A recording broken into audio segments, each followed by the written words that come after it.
All right.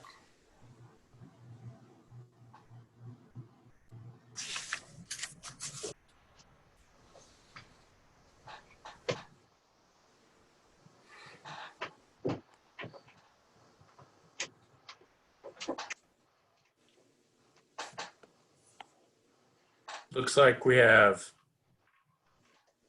6 people and they're filtering in. Why don't we give it a minute? 8.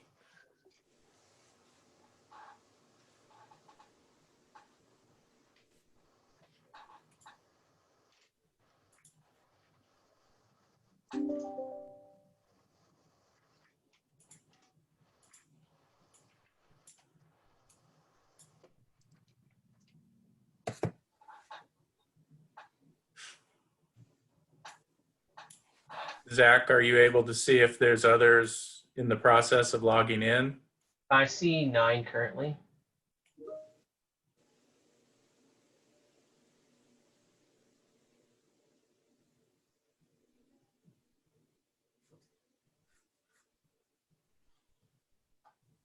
Okay, why don't we give it another minute for folks to log in?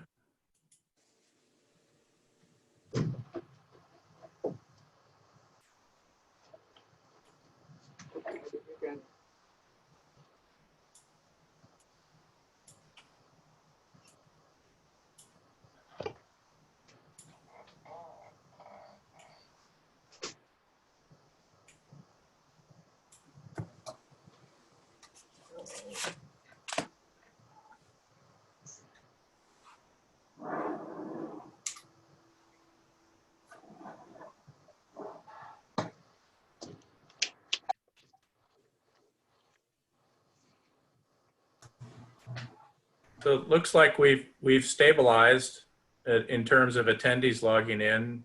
Chair Mobley, if you'd like to go ahead and call the meeting to order. Okay, I will call the meeting to order. It is officially 2 minutes after 5. I want to welcome everyone to the Groundwater Sustainability Workshop number 1, Groundwater Sustainability Plan number 1. So Jackie, will you please call the roll? Yes, Chair Mobley. Starting off with Director Chambers. Here. Director Everts. Here. Chair Mobley. Here. Director Rundgren. Here. Director Shepherd. Who is not with us Who is this not evening, with us. so. Okay. 4 All right, I would attendees, 1 like absent. to ask for public comment on any items that are not on the agenda. Go ahead and raise your hand or get the host's attention if you have any public comments at this time.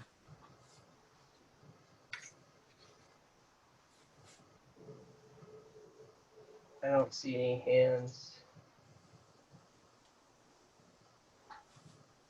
No virtual hands.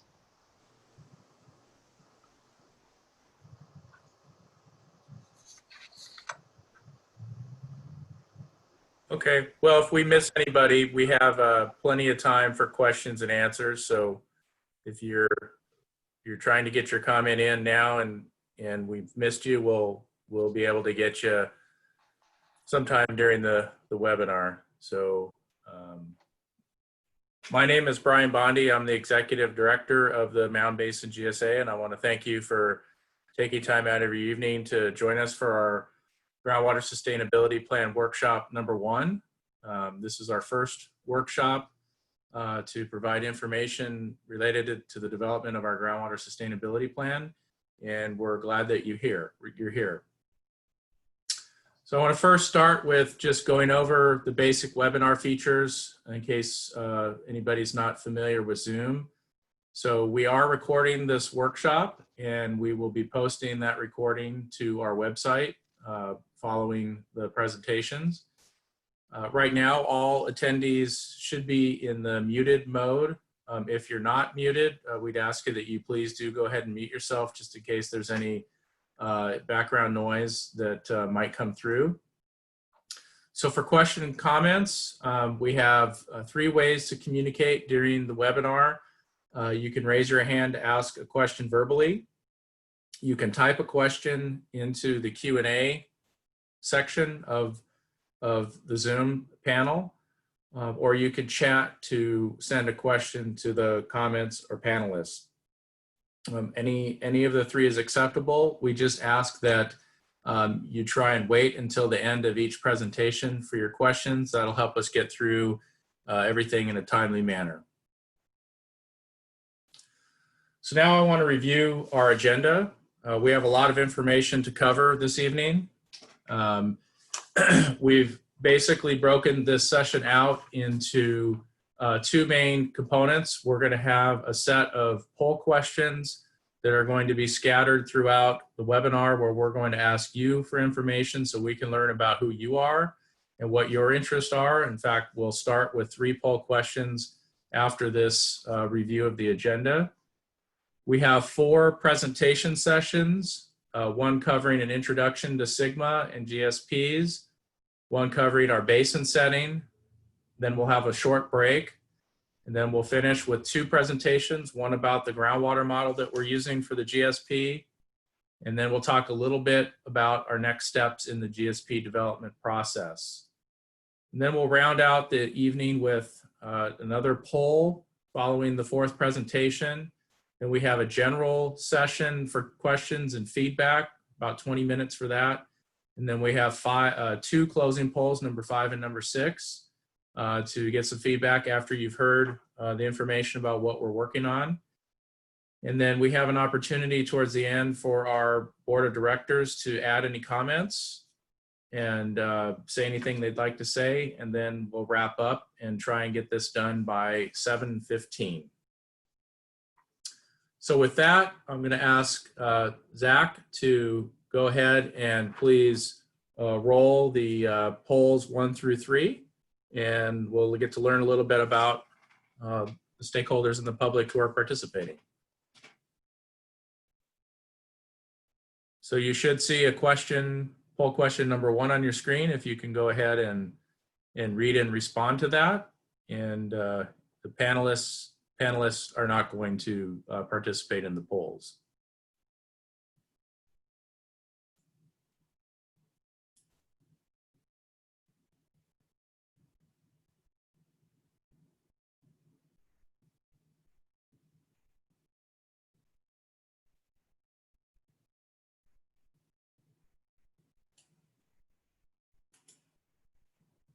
So Zach, are you able to see progress on the poll? Yes, I think it's tapered off here. So here we go.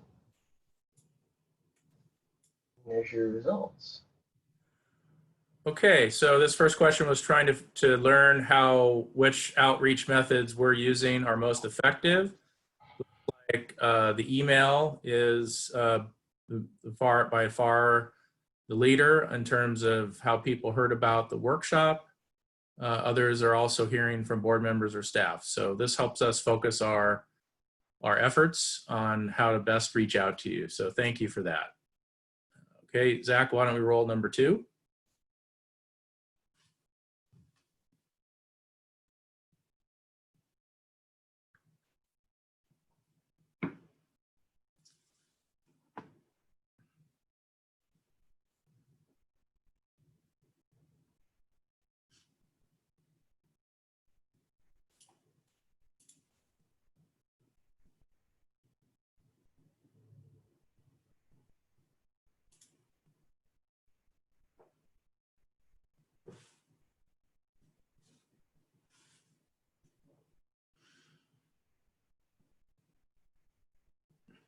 All right, I think same thing here. I think we tapered off. So let's end the poll.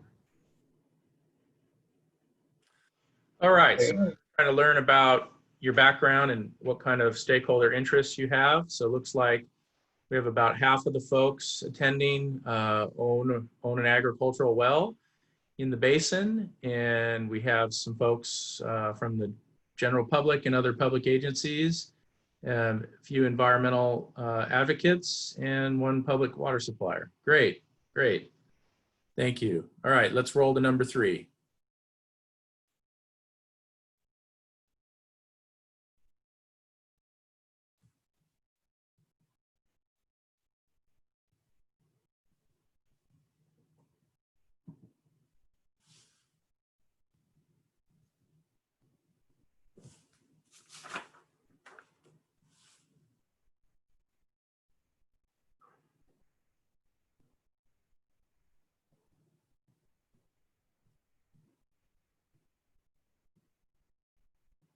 I haven't seen any responses in the poll.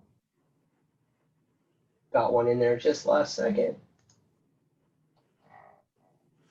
Okay, so we were asking how familiar you are with Sigma. This will help us tailor our future presentations. So it looks like most people have some familiarity or a lot of familiarity with Sigma. So that's great.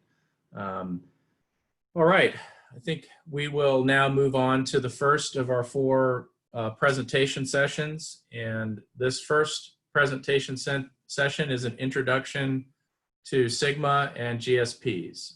So I'm gonna go ahead and give that presentation. All right, so we'll start with Sigma. What is Sigma? So Sigma is the Sustainable Groundwater Management Act, and this is legislation that was signed into law in 2014 at the state level.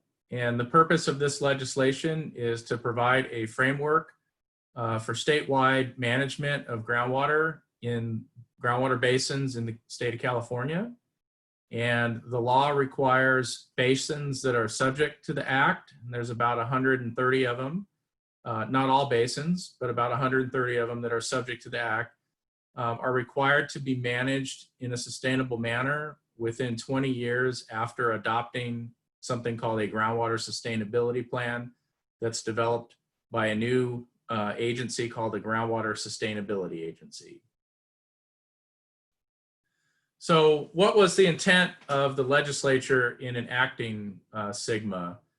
The key issue that Sigma is trying to address is to avoid undesirable results in our groundwater basins.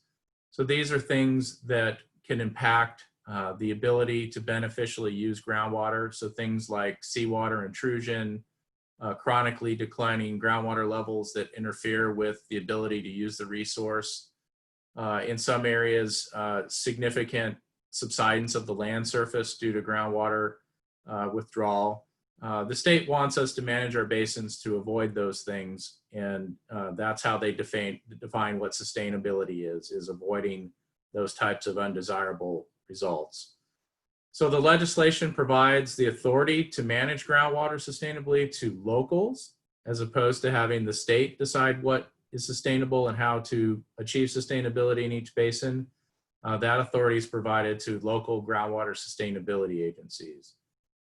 This legislature was very interested in making sure that as we go through a process to determine what sustainable conditions should be and how to get there, that we do that with extensive stakeholder outreach and engagement, and that's part of what we're doing here tonight. So in enacting Sigma, the state established some minimum standards about what we need to do in our basins to achieve sustainability, including things like developing a GSP and the requirements for what needs to be in a groundwater sustainability plan. And if we don't meet those standards or the schedule that's laid out by the state does retain the authority to come in and manage the basin on an interim basis until the local groundwater agency gets into compliance with Sigma. And so that state enforcement will be handled by the State Water Resources Control Board, which you can see in the Venn diagram there as the enforcing agency. So Sigma does not determine or alter water rights. This is an important concept. Sigma is about achieving sustainability. Water rights are determined by the court. And so what we're doing is not determining water rights. We are trying to manage the basin in a way that we have sustainable supply for the beneficial users. So what does Sigma require?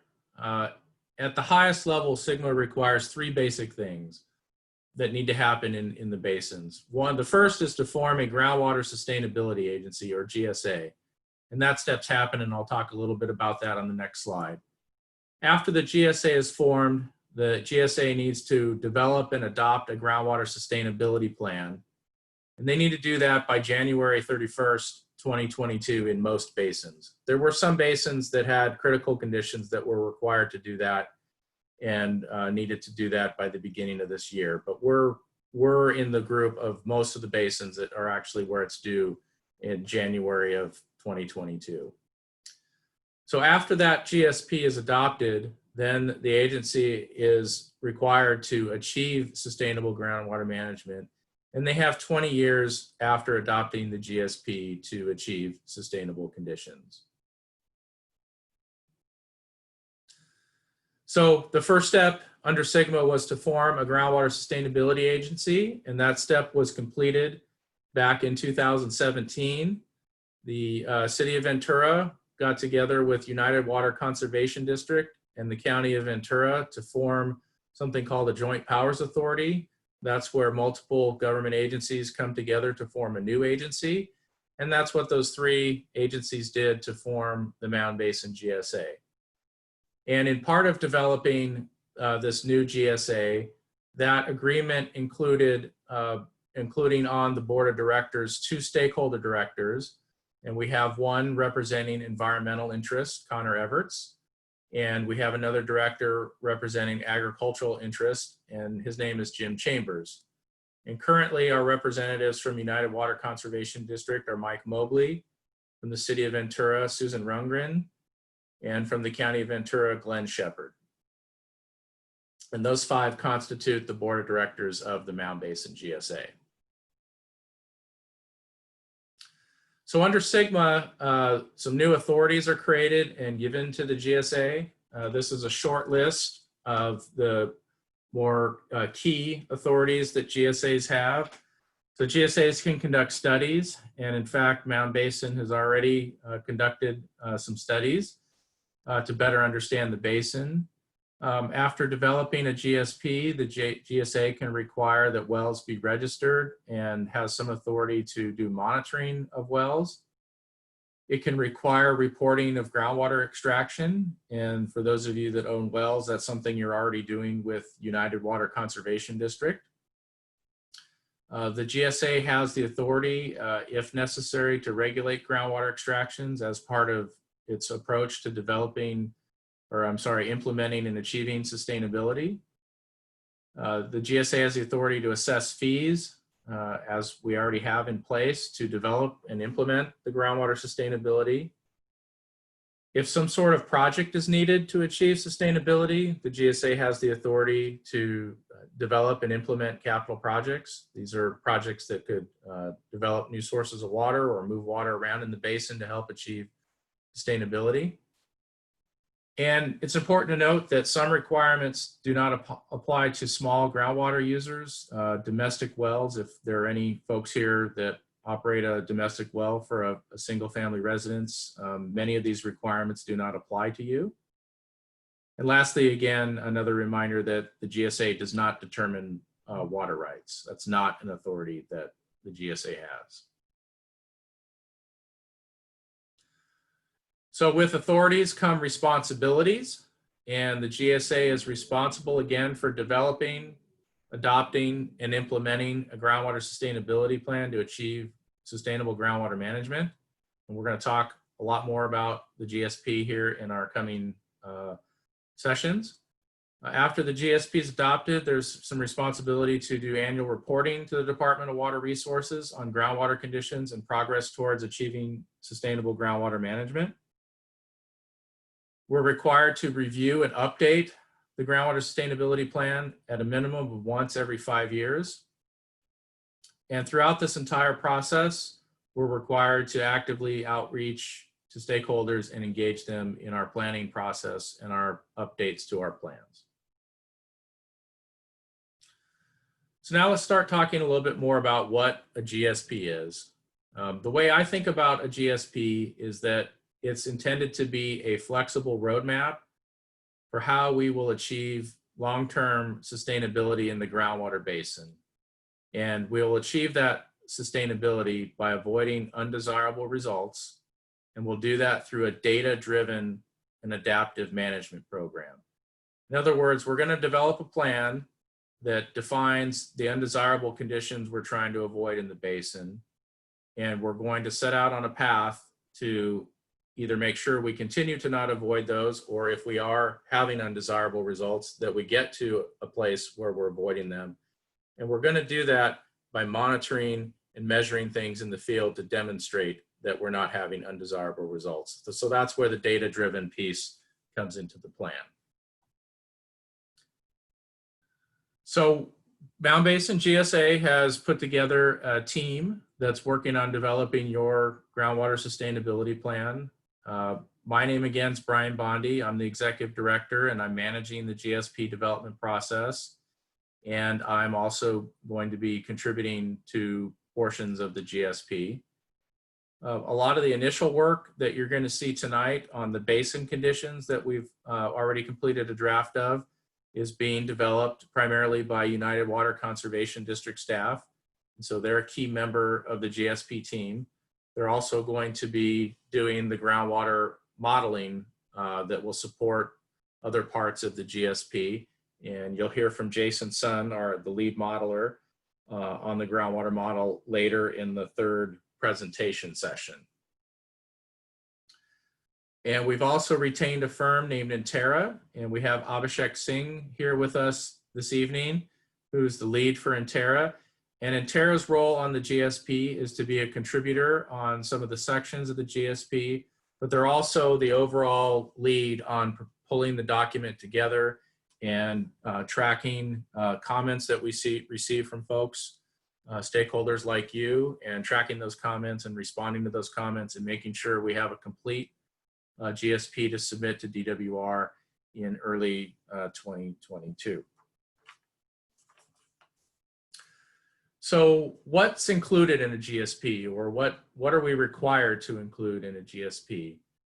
There's 6, we've broken it down into 6 main components, and I'm going to walk through very briefly and give you a very high level overview of what each of these components will be including in our GSP.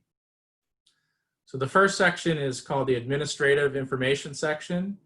And this will have 3 main components. It'll have information about the agency. So that section will talk about who we are, our governance structure that I already went over for the GSA, and have information about the agency. The next part of that section will talk about the plan area. It'll describe generally where the basin is and the land use in the basin and other factors that we need to consider in developing our sustainability plan. So other things would include like a description of the water resources of the area, water resources for the city system, and others that supply water into the basin area. The third component of the administrative section is the notice and communication section, and that's where we describe how we communicate with you and how we communicate with the general public and receive input on the plan. And so that section will focus on describing the stakeholder engagement plan that we have already developed and are implementing and is available on our website for anybody who's interested to look at. The next major section of the GSP is the basin setting section. And this section is going to describe the hydrogeology and hydrology of the basin. And this is the part of the plan that we've been working on so far. And we have available on our website already drafts of the hydrogeologic conceptual model and the groundwater conditions. And actually in the second session, we're going to give you a high-level overview of the content of those sections. So I won't say much more about them now. The 2 other components of the basin setting will be water budgets, describing the inflows and outflows of the groundwater basin under historical and future conditions. And that work is under progress. That's something that will be completed with the groundwater model. And Jason will give you a little bit later in the third session more information about the groundwater model and when that work will be happening. The last part of the basin setting is an optional part of SGMA where we have the ability to establish different parts of the basin that we might need to manage differently than others because of unique characteristics. And no decisions have been made about whether we will have management areas. So we will come back to that part of the plan later after we've gone through some of the other aspects that would lead to such a decision. So the third section of the plan, in my opinion, is the most important part of the plan, and that's the sustainable management criteria. And that's where we decide what those undesirable conditions in the basin are that we're trying to avoid. So the sustainable management criteria includes a couple of different pieces. It starts with a sustainability goal, which provides a high-level contextual policy level framing of how we're going to decide what conditions are undesirable. And then from there, we have 6 sustainability indicators shown in the graphic on the slide.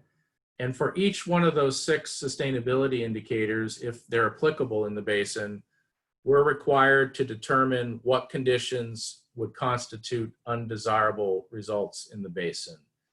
And so for our basin, the Mound Basin, where we're a coastal basin, one of the indicators that we'll focus on probably the most is the seawater intrusion indicator. And so for undesirable results, what we're being asked to determine is if we were to have seawater intrusion, basically how much would be too much? Where would seawater be in the basin? What point would we consider there to be an undesirable result? Where in the basin, how many wells impacted, things like that, we will look at and determine, okay, we don't want seawater to be beyond a certain location in the basin. So that's kind of gives you a framing of how we'll be determining undesirable results, at least for that indicator. And we'll go through that process for each of the 6 indicators where applicable. Once we've decided sort of qualitatively what the undesirable conditions that we want to avoid for each indicator are, then the technical team will translate those into something we can measure in the field. So in the case of seawater intrusion, things we can measure in the field are concentrations of different dissolved salts in the groundwater. So we might decide that we would define undesirable conditions based on an amount of seawater dissolved in our groundwater at certain locations. And that's called a minimum threshold. It's something we can measure in the field and report on and document whether we actually have undesirable results or not. In our plan, we also have to identify something called a measurable objective. And that's actually the goal for the plan. And I'll talk a little bit more about this on another slide where we show a graphic that shows the relationship between the thresholds and the objectives. So again, defining those undesirable results is a critical step in the GSP development. And it's not the case that necessarily all poor conditions are unreasonable. We have to decide where to draw the line on these different things, where they become significant unreasonable. And so that's where we're really going to need stakeholder input to help decide for our basin specifically what's reasonable, what's unreasonable. And it's important to remember that the GSA is going to do that with your input, not the state.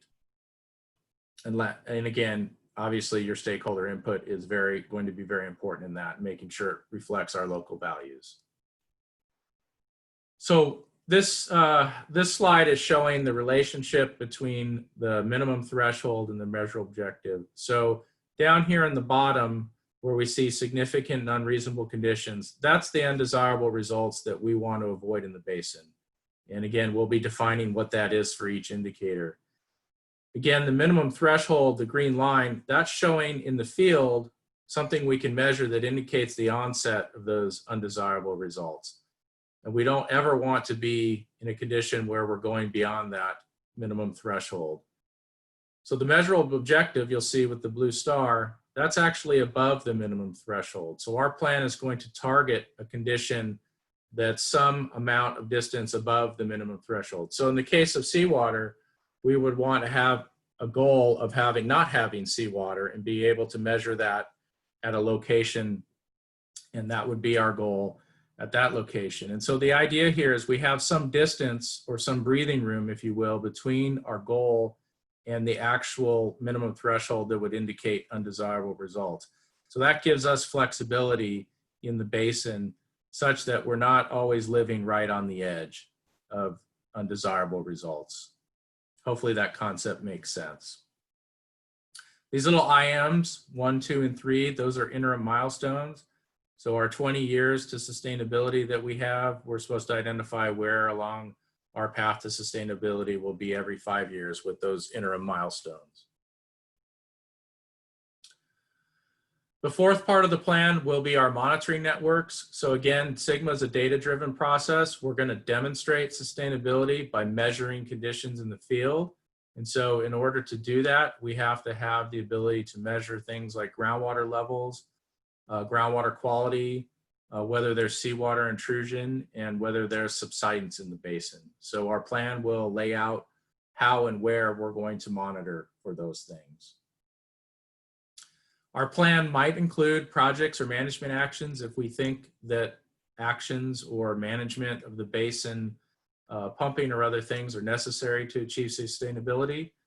We don't have a sense of that yet because we are just starting the process of developing the sustainable management criteria. And lastly, our plan will describe what we're going to be doing over the next years to either maintain sustainability or achieve it. So we'll have language about implementation, and part of implementation likely will be to include any data gaps in our plan that are necessary to implement our plan. So I want to close this session with a few key concepts. Hopefully I'm not being too repetitive, but these are very important concepts, I think. Again, the overarching goal of Sigma and the GSP is going to be to avoid undesirable results. And those undesirable results and our actions to prevent them are going to be defined by the GSA with your input, not the state. Again, Sigma is a data-driven management process, and this manifests in multiple ways. Our GSP must be developed with the best available science. That's data-driven. Any data gaps we identify that affect our sustainability goal or ability to achieve it must be filled. And lastly, we're going to be demonstrating sustainability with monitoring data. We're not going to be developing a sustainable yield or a safe yield number and just trying to manage pumping to a number. We actually are required to demonstrate sustainability through our monitoring data, not a specific amount of pumping. And that may be a new concept for some folks. Lastly, Sigma requires us to adaptively manage. We're going to do all this monitoring and demonstrate our sustainability, but if we see something that we weren't expecting, we're required to change our management approach to make sure we stay on a path to either maintaining or achieving sustainability. And this is why we have at the bottom here, the GSP evaluation and updates required every 5 years. And lastly, I just want to close with the GSP that we're going to be adopting sometime in the next year or so is just a starting point for a 20-year journey to sustainability. So with that, I believe we have a few minutes for any questions or comments specific to this session. And if you're not ready now, we will have the general Q&A session towards the end of the webinar. So I'll pause here.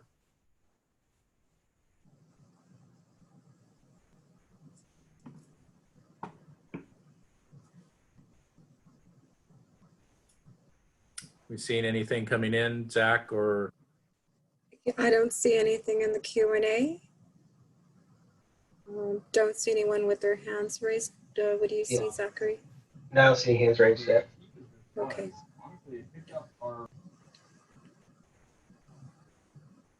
Okay, we'll give it a minute here. We've got about a minute left.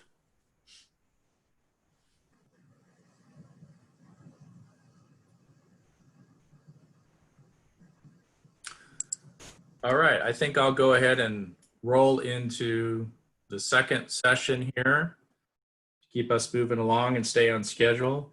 So what we'd like to do in the second session here is give a teaser or a snapshot of the content we've posted on our website for the basin settings section. And so we have a lot of material in there. We obviously can't cover it all in 15 minutes. So, Excuse me, Executive Director Bondi, we do have one question. This is from David Panaro. He'd like to know how many wells are available in the basin for data collection. okay, I'm gonna hold on that question, and I'm gonna ask maybe John or Kat to work on that while I'm talking. And then at the end of this presentation, we can give a better answer than I can right now. Okay. So I'm going to continue on in the basin setting section. Again, we're giving you a snapshot of the information that's on our website. We encourage you to go take a look at the written text and the tables and figures that we've posted.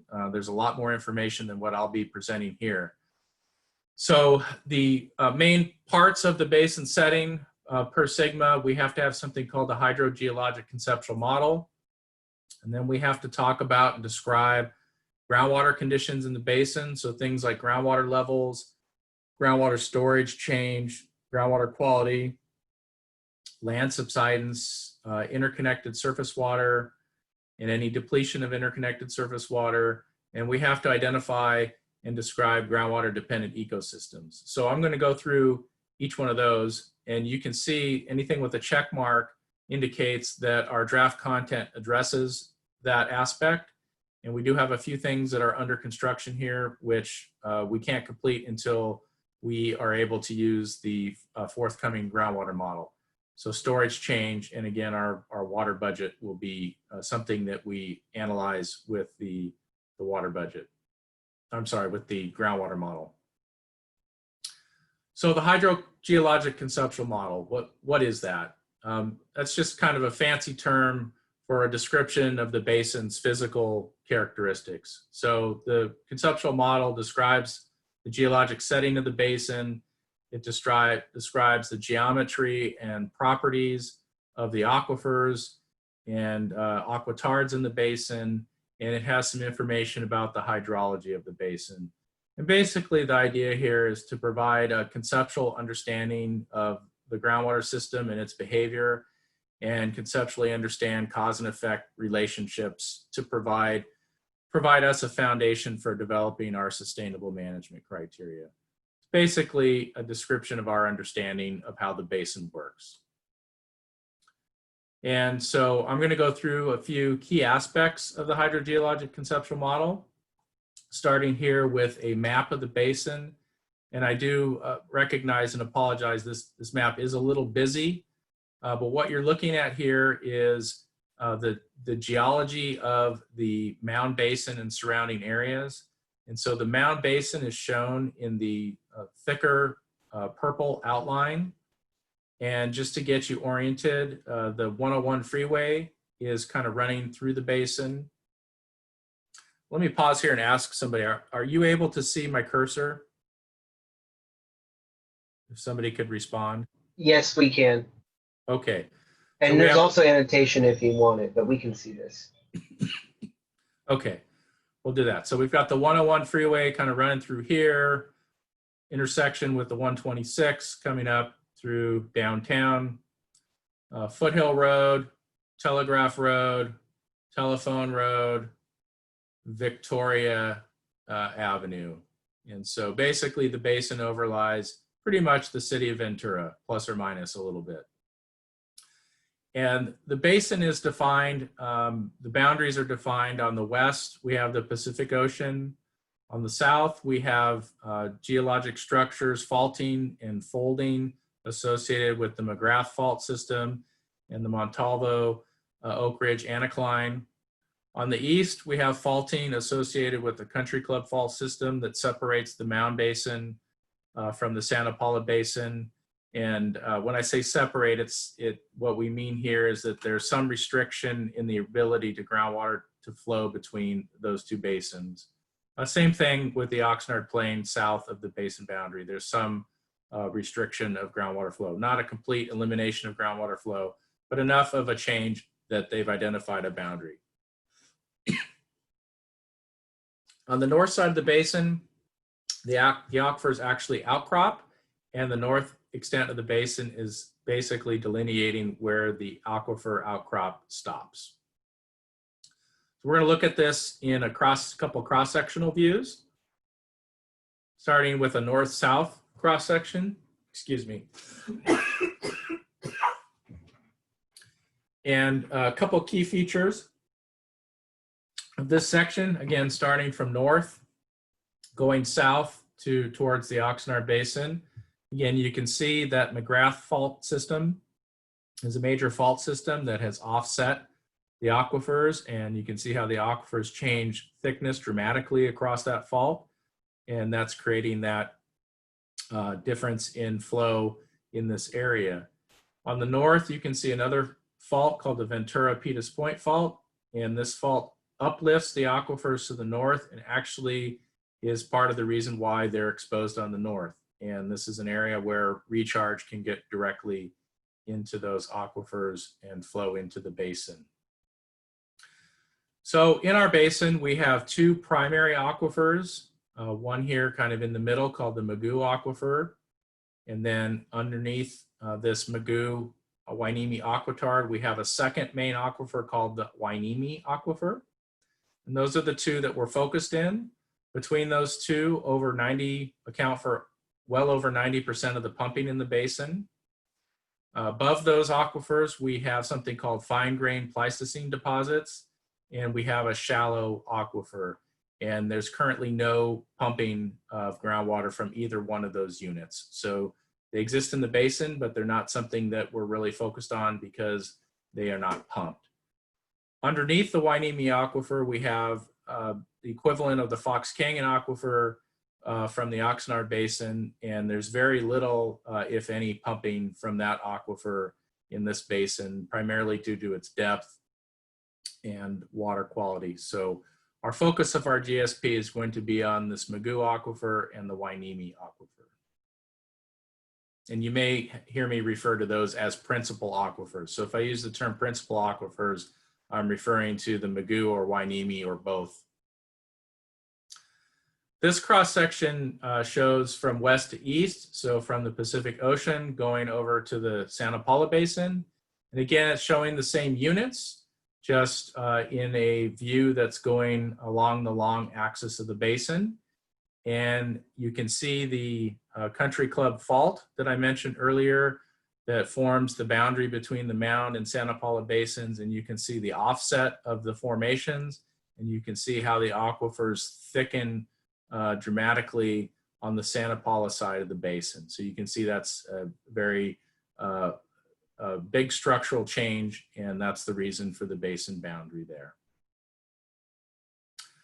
In terms of pumping, from 2019, the total pumping in the basin was around 6,300 acre feet. And again, I think I mentioned that the vast majority of that pumping is coming from our principal aquifers, Magoo and Hueneme. And that's what this table is showing for those of you that want to dig into the numbers. When you combine the pumping from those two units and wells that span those units, we have well over 90% of the pumping coming from those primary units. We have 7% of our pumping where the screen interval of the wells are not known, but it's very likely that that pumping is also coming from either the Magoo or Hueneme. All right, so let's change gears and talk a little bit about groundwater flow.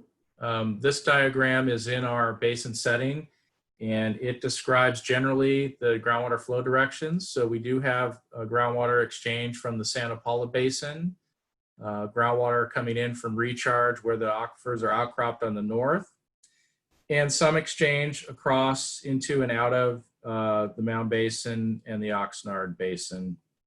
So the prevailing groundwater flow direction is generally to the west.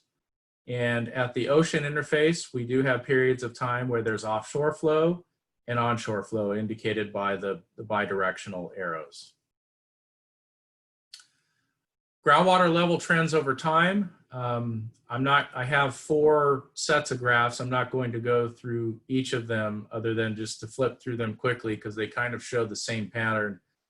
Generally, what we see in this basin is groundwater levels rise during wet periods and fall during drier periods. And so you can kind of see this up and down pattern if you follow the yellow data. And that's compared against this black line, which is showing trends in precipitation. So this is something called cumulative departure from average precipitation. And this is, you can kind of think about this like your bank account. When the black line is going down, we're in a dry period.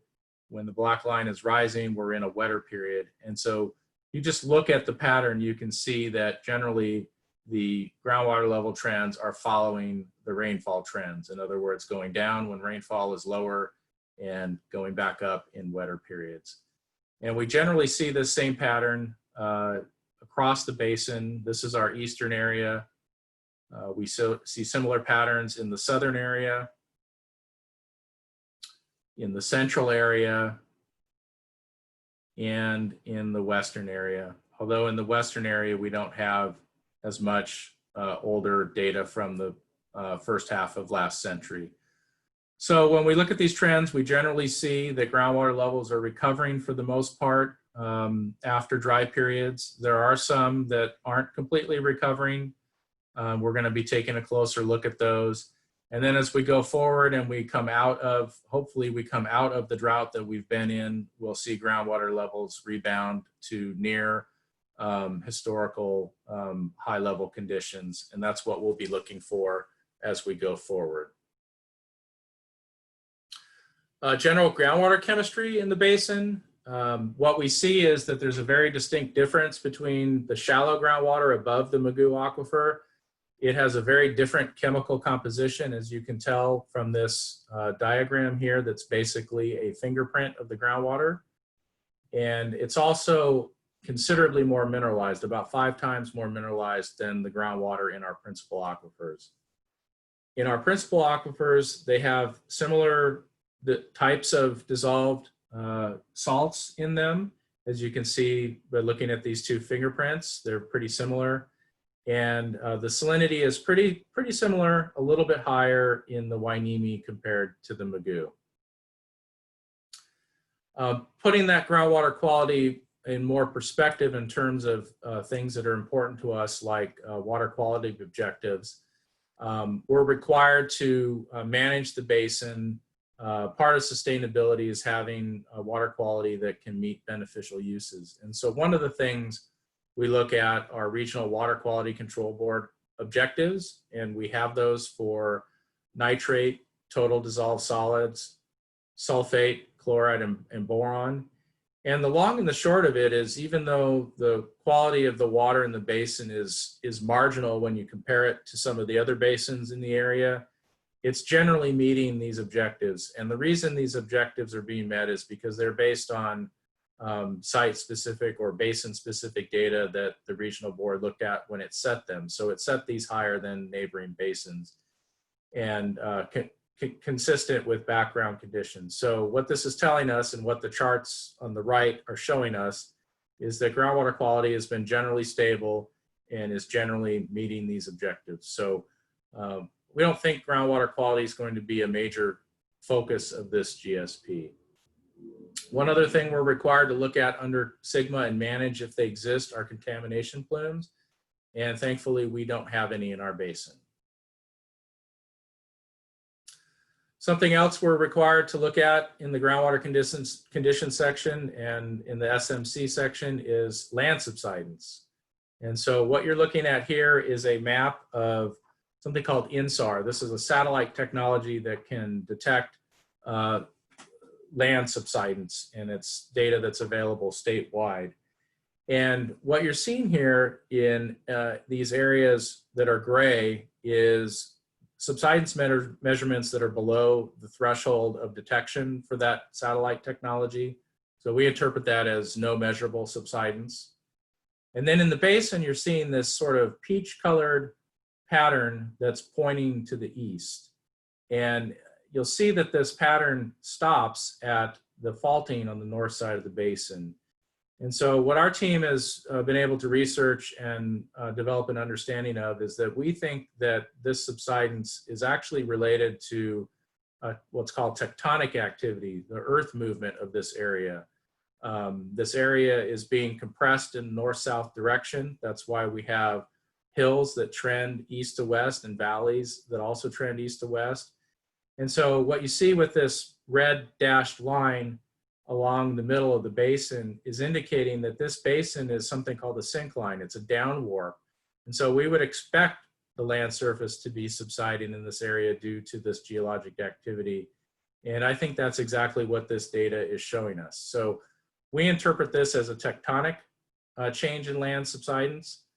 And we also have continuous GPS data at one station in the basin, the green dot, showing a steady decline of the land surface. And if we had subsidence, we wouldn't have, due to groundwater withdrawal, we wouldn't have a steady decline. We would see subsidence in periods when groundwater levels are at their historical lows or near their historical lows.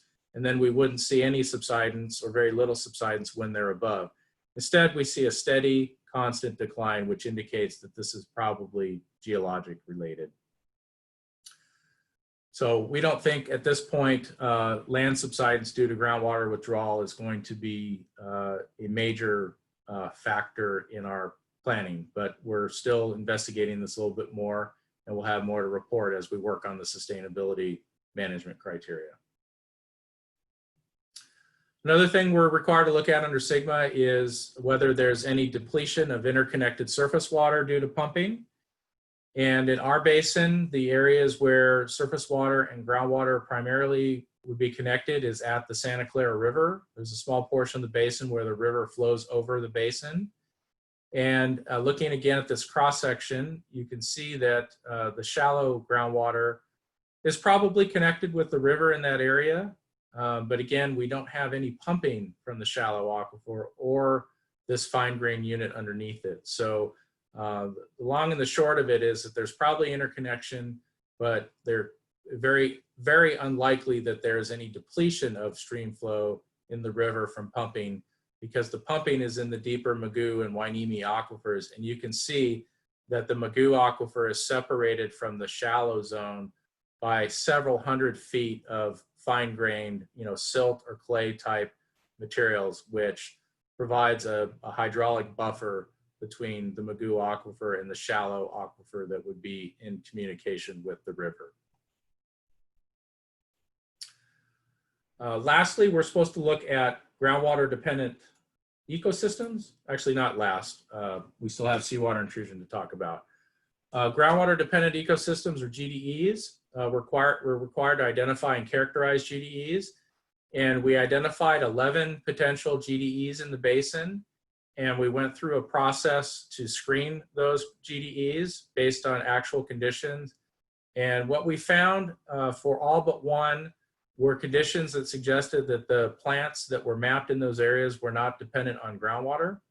And there's a lot of detail of our review available in the documents on our website for those that are interested in how we came to those conclusions.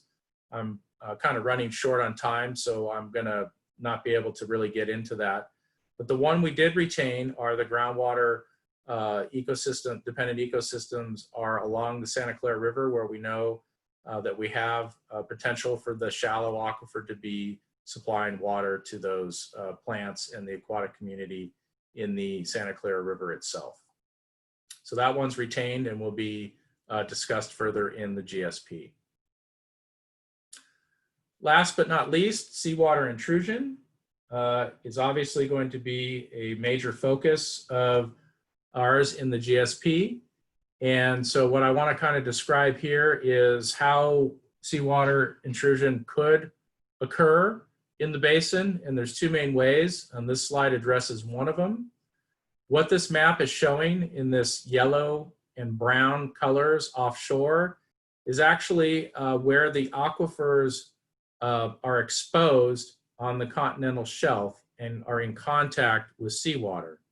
And you can see that's quite a distance offshore. It's about 10 miles from where these aquifers are exposed to seawater and the shoreline. And so if seawater was to be intruding, it would have to enter the aquifer offshore here 10 miles away and flow towards the basin and reach the shoreline. Thankfully, groundwater doesn't flow very quickly. Doesn't move very quickly. It moves, as hydrogeologists, we talk about it moving in rates of feet per year or tens of feet per year. So it would take hundreds of years, and we've actually done some preliminary modeling to come up with that number. Hundreds of years at a consistently low groundwater level, which we don't have all the time, for seawater to migrate from where the aquifers are exposed offshore to the shoreline. So that phenomenon would be something that would happen beyond the Sigma planning horizon of 50 years. So that's the good news. The other part of seawater intrusion is if you recall from the cross sections, we have aquatards or fine-grained materials, silts and clays above the Magoo aquifer, the shallowest principal aquifer. So we are relying on those fine-grained units, those aquatards, to keep seawater out of the aquatard, or I'm sorry, out of the aquifer. If we had a short circuit pathway of some kind, we could have the potential for seawater to get into the aquifers and move onshore much more quickly than I was describing on the prior slide. And that could happen really in two ways. One, it could happen potentially along faults where the aquifers, where the faulting creates a potential secondary pathway or short circuit pathway down into the aquifer through those fine-grained materials. And that could happen along the Oak Ridge Fault or perhaps the McGrath Fault. We don't know. This is offshore. Or if for some reason the aquatards or fine-grained materials have been eroded or in some areas had coarser materials deposited with them, there might be enough permeability for seawater to migrate vertically down into the aquifers. So the long and the short of it is we don't think seawater intrusion is an issue, but our GSP is going to need to address the possibility that if some sort of short circuit pathway exists, that we have a proper monitoring network and a set of objectives and a set of contingencies to address it if it were to occur. I think I'm running a little late, so I'm going to not get into too much detail on this slide. What this slide is showing is groundwater levels at the coast. We have a multi-level cluster monitoring well at Marina Park. And the blue and the orange data are showing from our primary aquifers. And I don't know how visible it is on your screen, but the blue and the orange dashed lines are there to indicate the sort of protective level we would need to have if we had seawater at the coastline in our aquifers to prevent it from migrating further inland. And the takeaway from this slide is that except during droughts, we pretty much are near or above those protective levels. So that's good news, and our GSP will need to focus on our modeling to look at, how much time it would need to be below these protective levels to have seawater moving at a rate that might be a concern. So with that, I think we could take a moment. If there's a couple questions here, be happy to do that now, or we can save them until the general Q&A session. If you'd like to ask a question, you can either raise your hand and we can allow you to talk, or you may also use the question and answer function and we can answer your questions that way. I don't yet see any hands being raised, Brian. Okay, well, we can go ahead and we scheduled a 5-minute break. Why don't we go ahead and do that here, and we'll start back up at 6:03.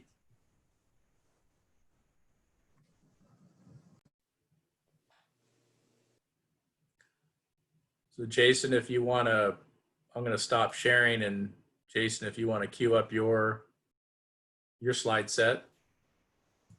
Okay.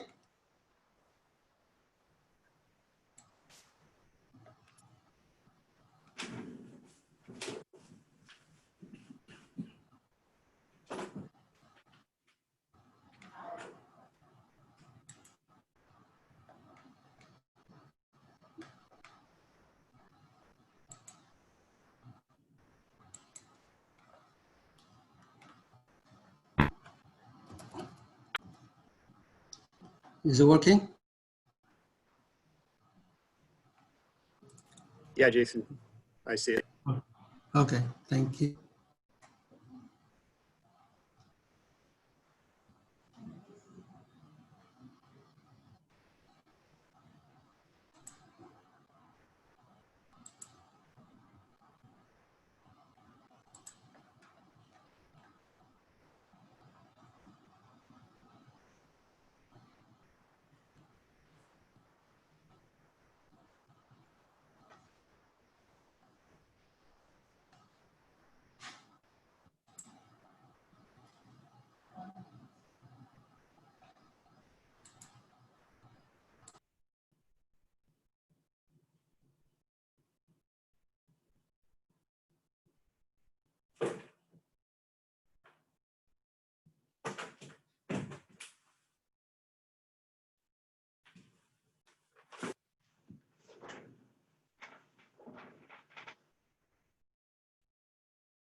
About one more minute here before we'll resume.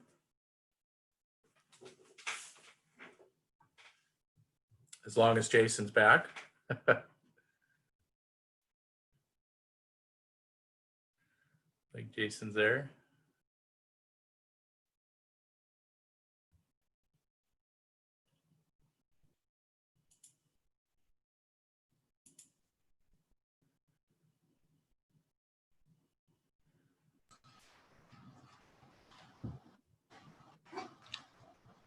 Okay, Brian, you can hear me clearly, the audio quality?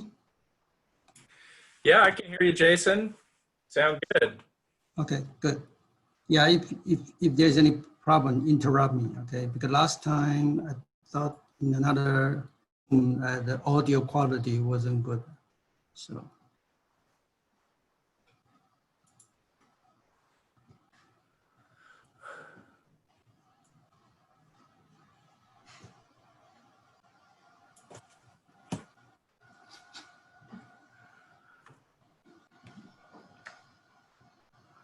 All right, I think we're about at 5 minutes here. I'm going to hand it over to Dr. Jason Sun from United Water Conservation District. As I mentioned before, United is developing the groundwater model that we'll be using for development of the GSP, and Dr. Sun's going to give you an overview of that. So with that, Jason, please. Okay, thanks, Brian. So good evening, everyone.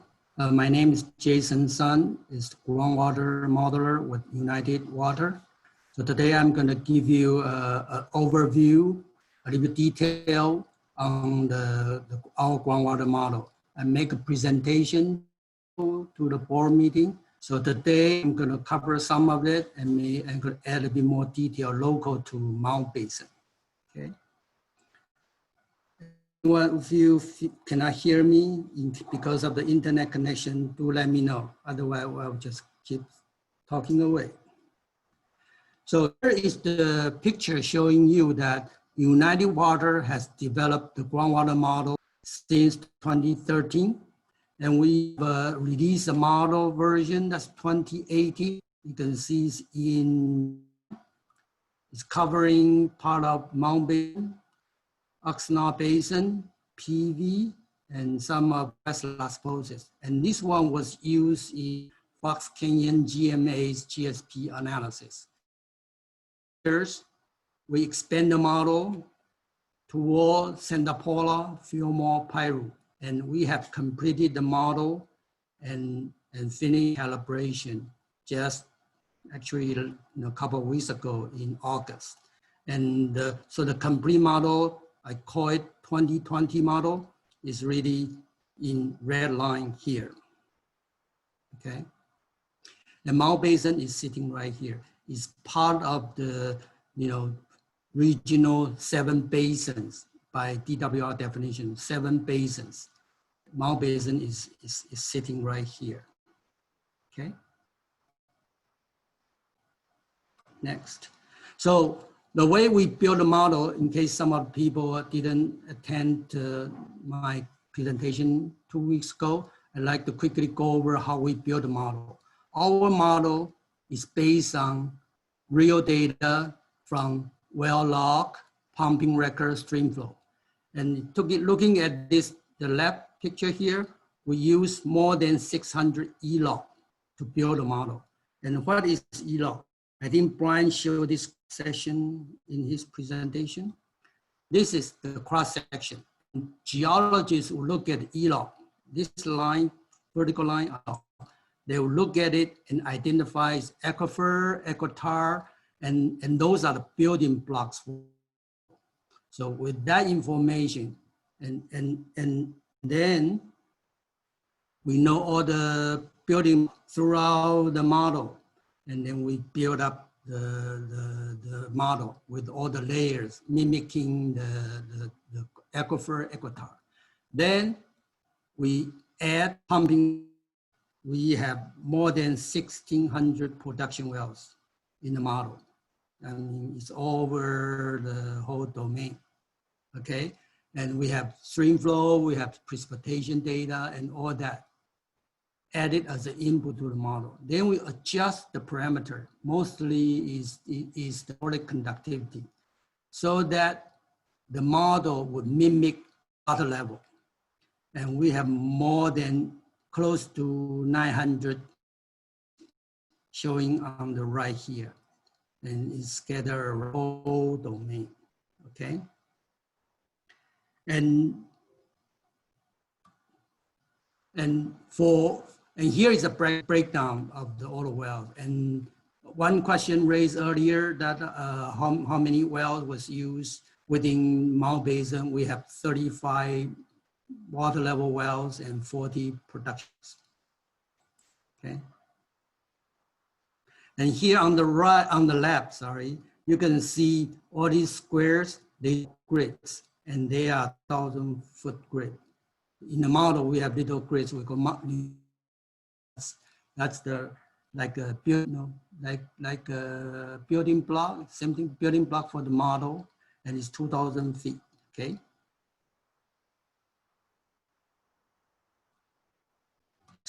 So here's a summary. Really, I call it the technical spec of our groundwater model. First, it's based on an open source software. It's a credible software developed by USGS. So it's not like a developed, no one knows. It's well documented and it's well reviewed with the credibility. Grid size I had just mentioned. And then the model, we build a model, we use data from 85 to 2015 to calibrate. So we call this calibration period, 85 to 31 years. Okay. And this model basically covers all the major processes throughout Ventura County, from pumping, stream flow, diversion, surface water recharge, tile drain, all the important features included. And I missed this year is also ET along the stream channel. Next. So here is really a more detailed breakdown, the layers. If we move that, I mean, real quick, I hope you can still follow. So these are 1 layer, 2 layer, right? And we have break it down in our model, we have 13 layers. And you may hear this term before, this upper aquifer system, lower aquifer system. And we have aquifer, equator, aquifer, equator, and we have 13 layers in the model. And what you'll be interested in is to the Mound Basin, okay, on the right. And I think Brian mentioned a good point. I'd like to touch on that too. Is first, in Mound Basin, the major aquifer that the groundwater comes from is from Magoo, it's right here, layer 5, Wainimi, layer 7, and maybe some from even deeper, Fox Canyon. And there's an important feature unique in Mound Basin, which is you have a really thick equator under Mound Basin. You see other basin, there is an Oxnard aquifer, but in Mound Basin, and this is layer 3, and you have thick, several hundred feet of fine grain equator. And this one play a role, later I'll explain, in terms of seawater intrusion and others. I think Brian also touched on that, but I'll elaborate a bit more later. So this is unique. If you look at other bay, 4 bay, snow plain PV, they don't carry that significant fee and unique, okay? And as I'd like to also reiterate that Brian mentioned, if you remember in presentation, he talked about the wells mostly in Magoo and Wainimi, and it's all in. And this one, I think Brian also mentioned about the faulting. And I'd like to elaborate a little bit more in the model. So all these red lines are the faulting identified by hydrogeology. And the blue line, the fault implemented in the model. From our study, looking at water level, we recognize that there is a significant drop in water Santa Paula to Mound. The area, the fault could be one's barrier is a less permeable fault. Okay, so water is not easy to get through. So this is fault line. We identify that in the model. This fault, we look at the water level and we look at the simulation. It seems to be a really strong area. Okay, and what I mean, that Mound Basin more connected hydrogeologic with Oxnard Plain than Santa Paula. I think this is another important feature that the Mound has. Okay. Oh, one thing I need to mention. So there is a red line here are the fault, but the model didn't. The reason there is no water level data here. So we need to substantiate, verify if this is a fault or not. You cannot just say, oh, because hydrogeologists identify it. We still need to substantiate the parameter. And to do that, we need water level on both sides. And there's really no water levels. We didn't implement that. If there is data available, we will look at it. Okay. Next. So just to give an update, I remember 2 weeks ago, we talked about United Water models being reviewed by internal, external expert. And we got a comment back from our expert, and I'd like to share with everyone. First, the review that our hydrogeologists has accepted our model calibration to be good. The second, our expert panel is an outside group that is made of really, I call it the top-notch modeler in the country. Very well known in the groundwater modeling. And to review our model, and they concluded that our United Water calibration is very good. And I want to emphasize this word, very. So they didn't say just good, it's actually very good. So that conveyed they are very pleased with our model calibration. And with these two, we feel the model is well reviewed and is ready for prime time, to put it this way. Of course, even though our model is there are no comments that we are seeing it and we'll finalize it, the model. Now, this is calibration. And after calibration, we're gonna do a validation, and I'm gonna elaborate a little bit more. So what is validation? Now, we have built this model. We claim, we think it's great, well calibrated. We like to validate it to see if it's true. So the way it works is when we calibrate the model, we use one set of data. In our case, 85 to 2015, pumping the water level data to calibrate to. Now, to validate it, we have to use another set, complete independent from the data used for calibration. That's how we validate. We cannot use the same data to validate, right? So it's a completely independent set of data. It's 2016 to 19. Use that and then as the input and use the calibrated parameter to check if the model would mimic the new water level from 16 to 19. So that's what I said, that when we do the validation, I'm gonna use 2016 and 19 data to do the validation.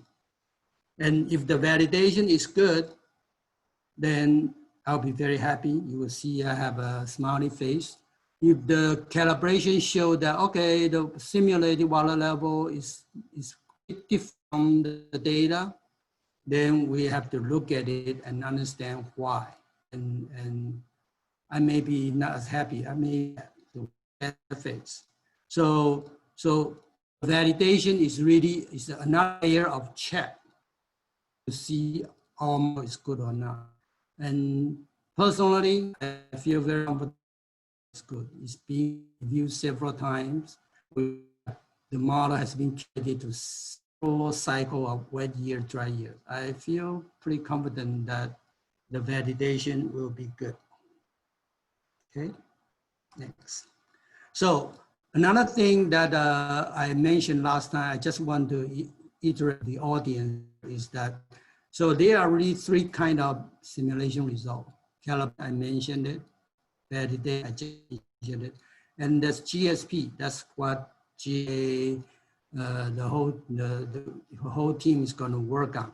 And it's based on a future assumed scenario. It's a little bit different from the validation based on real data. Just want to.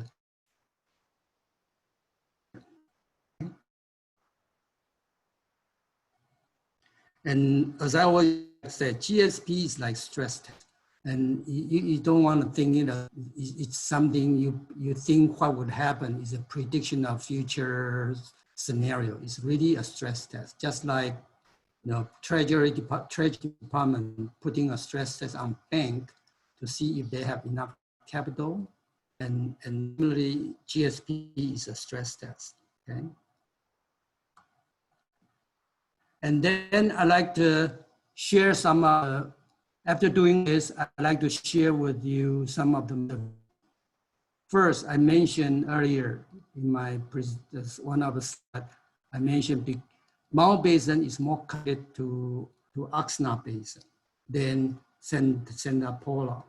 And it was evident that because of the fault, and we have water level to support it. Second, that Brian spoke really well on the seawater intrusion. And I'd like to elaborate a little bit more the data. The seawater intrusion now is not as evident as Oxnard Basin. The reason is there is no long-term cone of depression. What does that mean? This is the water level. Look at all the blue dots, okay? The orange one are similar to that, pretty good. But let's focus on the data, the blue dots. You can see the well here, most of the time they are above zero, means, okay? Here's some really dry time below zero. Look at similar, okay? And pretty much they are all above mean zero most of the time. Okay, look at the Mound Basin wells here. And if you look at Oxnard Plain, look at this well 7J2, this one 1H1, they are all below zero. So there's a persistent water level below zero, and I call it, there's a cone of depression, really long lasting one. And they last for years after years after years. And that is gonna trigger seawater intrusion because yeah, the seawater, opening is here, they're gonna come in. If you have this depression year after year, even though it's away, they have the time to make it through because of this gradient. The water pressure here is much higher than the water level here, and they could make way back. But in Mound Basin here, you don't have really, long-lasting depression like I show you here. So the region doesn't to be really as critical as Oxnard Basin. And another one is that from my presentation in the board meeting 2 weeks ago, one question was about the rising seawater. I think I want to elaborate more here is the rising water is important when you are looking at the aquifer that's unconfined. It's unconfined aquifer, there are plenty of air void. So rising groundwater may tend to fill the void. If it's deep layer, it's confined, then it may not be as impactful. You can imagine confined aquifer, a balloon, okay? And if you squeeze it, the whole balloon, the pressure will build up, right? And the rising groundwater on confined aquifer is to that. And not to mention that Brian pointed out nicely, I said, there's a thick aquifer, several hundred feet thick, and that will kind of look at it as an impediment for seawater to work its way from top down, okay? And this is just my observation.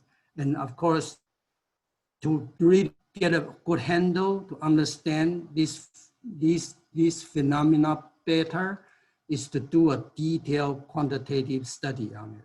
And I hope I'm looking forward to collaborate with Mound GSA and Interra on this topic. And that wrap up my presentation. Thank you.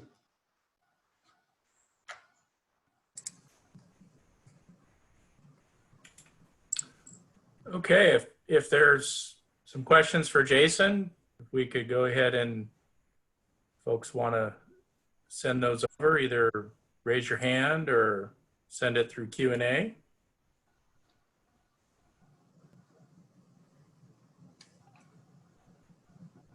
I don't see anything yet. We'll give them some time. No hands, no new questions just yet. Okay. Give it a second.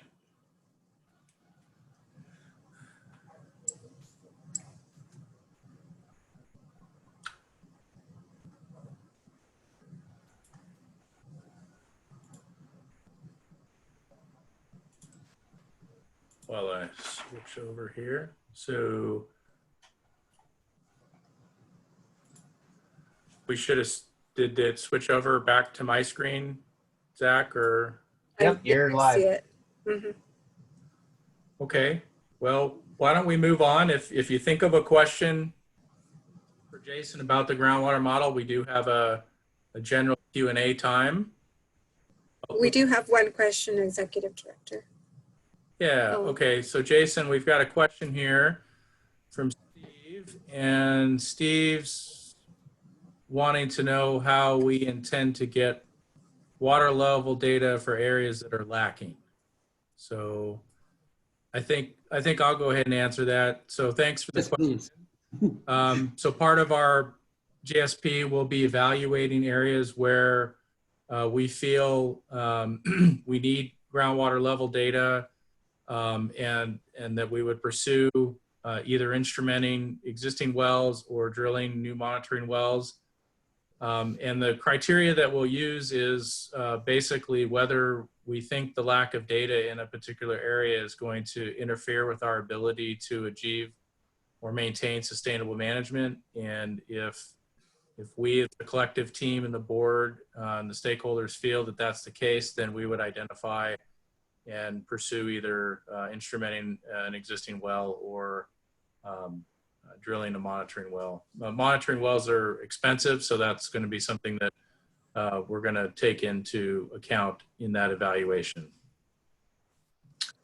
So hopefully that answers the question. I'm going to go ahead and move on to our fourth and final presentation session, next steps. And this one's short, so I think we will be able to catch up here on this session and stay overall on time.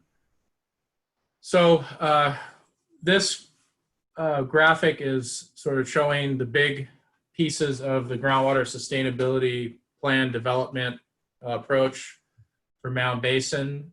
We started here in 2020 with developing the basin conditions, which I talked about earlier and are presented, available on our website for folks to download and look at and submit comments if you'd like.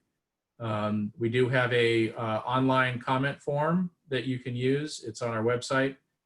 And even though this is a preliminary draft, we would appreciate comments now as opposed to waiting for the full draft GSP, just simply because it's easier and we have more opportunity to address comments as we go along, as opposed to having issues come up at the end. And we certainly would want to know about anything major that might affect our decisions on sustainable management criteria or the rest of the plan now, as opposed to at the end of the process. So we're encouraging you to go ahead and review that information and make comments if you're so inclined. The second half of 2020, we're focusing on the groundwater model development, so finishing up all of the things that Jason talked about with the model calibration and the validation, and then starting to work with the model to develop our baseline analysis and some of our water budget components. And we've also started our process of discussing sustainable management criteria with the board, and I will talk a little bit more about that in a few slides. Looking ahead into 2021, we're going to continue our discussion and be making decisions about sustainable management criteria. And then we will go through a process of identifying whether any projects or management actions are needed, such as filling data gaps in order to implement our GSP.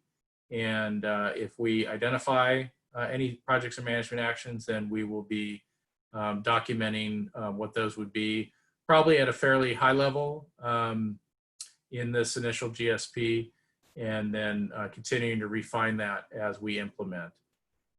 We're targeting releasing a full or substantially complete draft GSP in middle of 2021 and going through a more formal comment period on that.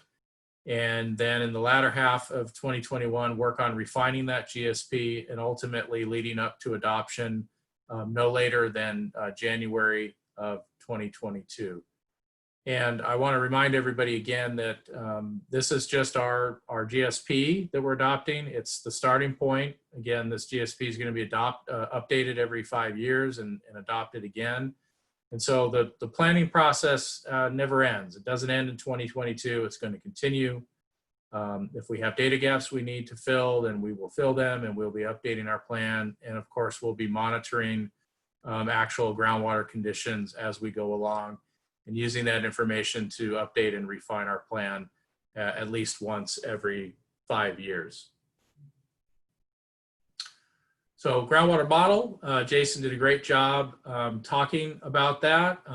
That's something that's ongoing. Again, a model is a mathematical tool that we're going to use to estimate future groundwater conditions in the basin so that we can make some planning decisions. We have to have some sense of what conditions might be so that we can decide how we need to manage the basin in order to be sustainable. So some of the things that we will do with the model is compare estimated conditions in the future against the sustainable management criteria that we develop. So those minimum thresholds and measurable objectives that I talked about. And we'll take a look at how any projects or management actions that are identified would affect groundwater levels and groundwater conditions relative to those minimum thresholds and objectives. And so the model will allow us to ask if the proposed sustainable management criteria that we develop are achievable, whether there's something that we can afford to achieve. And we may find that we need to adjust the sustainable management criteria after we analyze the groundwater conditions we'd expect in the future for the given management actions that we could potentially implement. And so what I'm describing here, and it's better shown on the next slide, is an iterative process that we will be using the model to help with in our planning. The model will also be used to develop the future water budgets for the GSP, actually, as well as our historical water budgets that were required to report. Moving on, a little bit about our sustainable management criteria development process. This flow chart shows an overview of our approach to developing sustainable management criteria. And what we've developed is a very deliberate process that has stakeholder input all along the way. And it's a holistic process in the sense that it's not going to look at the sustainable management criteria in a vacuum. What we're going to do is go through a deliberate process of developing our goal, which we have a draft goal out for review right now. Then we're going to take our first shot at defining the undesirable results in the basin that we want to avoid. And of course, those things will be done with stakeholder input. Then we'll use our data and our modeling tool to help us establish minimum thresholds that define when those undesirable results might occur with things we can measure in the field, like groundwater levels or groundwater quality measurements. We'll establish MOs, and then we'll look at projects and management actions that would be necessary to achieve those measurable objectives. Then we're going to ask ourselves a question with your input, and that question is going to be whether the projects and management actions that are necessary to achieve the measurable objectives are acceptable. Are these things that are feasible, these projects and management actions? Are they achievable? Do we have the financial resources to implement them? And if the answer is no, we'll probably go back up and rethink how we define undesirable results and flow back down through this process until we reach a point where we have a set of undesirable results, thresholds and objectives, and a suite of projects and management actions that are achievable and acceptable to the board and the stakeholders. And only then will we finalize the sustainable management criteria. So in other words, we want to make sure we establish criteria that we can achieve and actually be able to implement going forward, so that we don't set ourselves up for having goals that we can't achieve. That's what we're trying to avoid here. So at the beginning of that process, the first part, as you saw in the flow chart, was to develop the sustainability goal. And again, the sustainability goal, the idea here is to create a very high-level policy framework that's going to provide an overall guidance for our development of our sustainable management criteria and our planned actions. And the board considered a draft of this and approved it to be released back in July. And it's currently available on the Mound Basin GSA website. And the board will consider potentially adopting this sustainability goal. And so we encourage you to go to our website and download it. It's short, just one page. And go ahead and send us any comments on that, and for us to consider at our September 17th regular board meeting. And so we really value your input on your goal, and this is really the first and best place to start engaging with us, because this goal, again, will provide the policy framework around which all our other decisions will be made within. So again, next steps, kind of summarizing again the big pieces of where we're going. Again, the basin setting information is available for review now. We're going to continue on the model development and sustainability criteria through the end of this year and into early next year. Early next year, we'll be switching our attention to the projects and management actions and putting together the water budgets. And again, we're targeting a draft GSP for late spring, summer timeframe of 2021, and GSP adoption in late 2021 and no later than January 2022. So we do maintain a fairly detailed schedule of where we're at in the process. I'm not going to go through it here tonight. It's probably too detailed for you to see on your screens. But the point here is that this is available on our website. So at any point in time, you can see where we're at in the process and where we're likely headed in terms of workshops. You can see we're here at our workshop number 1. When we've sort of planned our future workshops 2, 3, and 4, when the board might be making decisions about important things like sustainable management criteria and projects. And I encourage you to, you know, if you're interested in where we're at, to look at this on the website. We do update it monthly, and we do kind of move things around based on actual progress. So don't assume necessarily that the different colored bars are not going to change. This is a very challenging planning process, and there's a lot of moving parts. And so we're adjusting this in real time. So take a look each month and you can see where we're at. So lastly, I just kind of want to make a plea or a plug for you to get involved. Again, Sigma is a a stakeholder-driven process. The board is very much interested, as well as staff, very much interested in your input. Your input will make our plan better and make it more likely to reflect our local values. And so we encourage you to participate, and there's multiple ways you can participate. If you're simply just interested in tracking our status, of course, just go to our website, moundbasingsa.org. Again, you can see things like the schedule and any presentations and draft content is posted there for your viewing.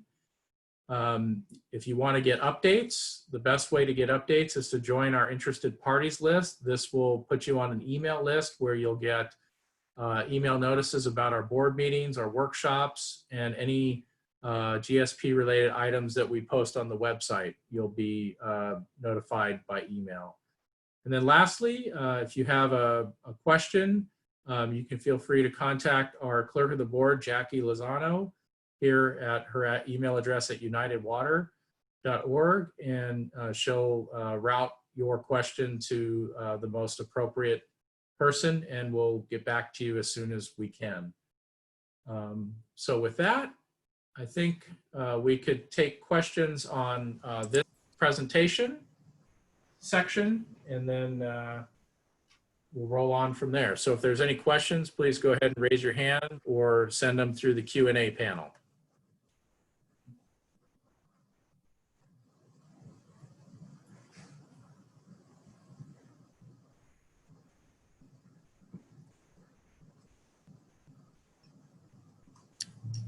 Currently, no questions. I see no hands raised at this time. Okay.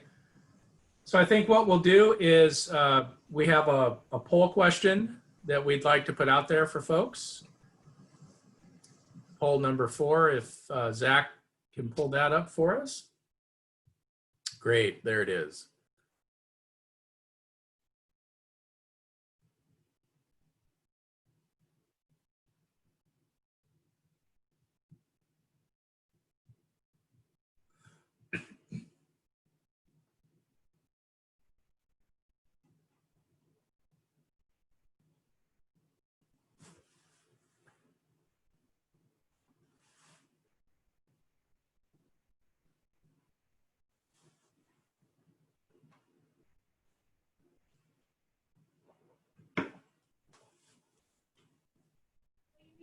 We're still getting a couple rolling in right now. Hasn't quite Okay. tapered off yet. We got plenty of time. We're ahead of schedule here, so no problem.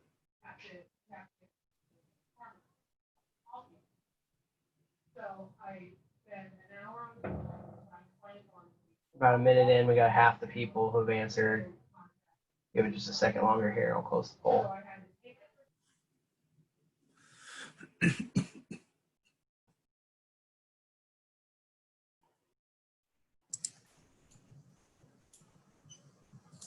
And we do have someone who has their hand raised. Okay. We do. So allow them to talk, and I'll end the poll. Yeah, let's wrap up the poll and then we'll go into our next Q&A session.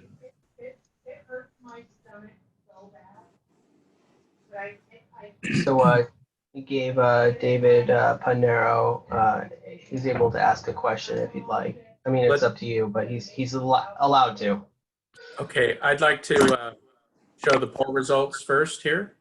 All right. If we can. There they are. I'm sorry, they didn't realize they weren't up. Okay, all right, great. So we were trying to understand which aspect of sustainability folks are most interested in. And so we had 4 choices, and the highest number of votes were received for the choice that talks about groundwater availability and reliability for domestic, municipal, and agricultural uses. The second highest response, folks are interested in the cost of water. So, and what we mean by cost of water there is, implementing a groundwater sustainability program has costs, and that'll impact your cost of water to achieve sustainability. We had one person who was interested in practical data-driven groundwater management and a couple of folks interested in environmental habitat preservation. So pretty good mix there. Want to thank everybody for participating in that poll. And we'll go ahead and close that poll, Zach. And now we have a general session here where we have 20 minutes for just general questions and feedback, and we encourage you to participate. And then at the end of this 20 minutes, we have 2 more stakeholder polls that we would like to do. So we'd like to reserve a few minutes for that. So with that, I think Mr. Pinero had a question, and although I see his hand's not raised anymore. So Dave Pinero, if you have a question, we can go ahead and do that at this time. I just wanted to say that I did not get poll number 4 on my screen. Oh, interesting. Oh, okay. Not sure. Yeah, there might be a technical difficulty or some kind on Zoom. I'm not quite sure. I can relaunch the poll if you'd like to answer the question. No, it's no problem. Don't worry about it. Okay. All right. Well, don't be shy, folks. We wanted to leave plenty of time for questions and feedback, not just questions. If you have feedback or have comments, by all means, this is a opportunity for that as well.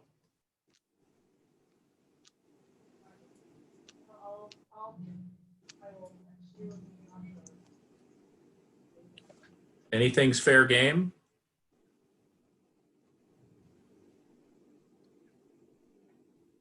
Can you cover budgeting at the next meeting?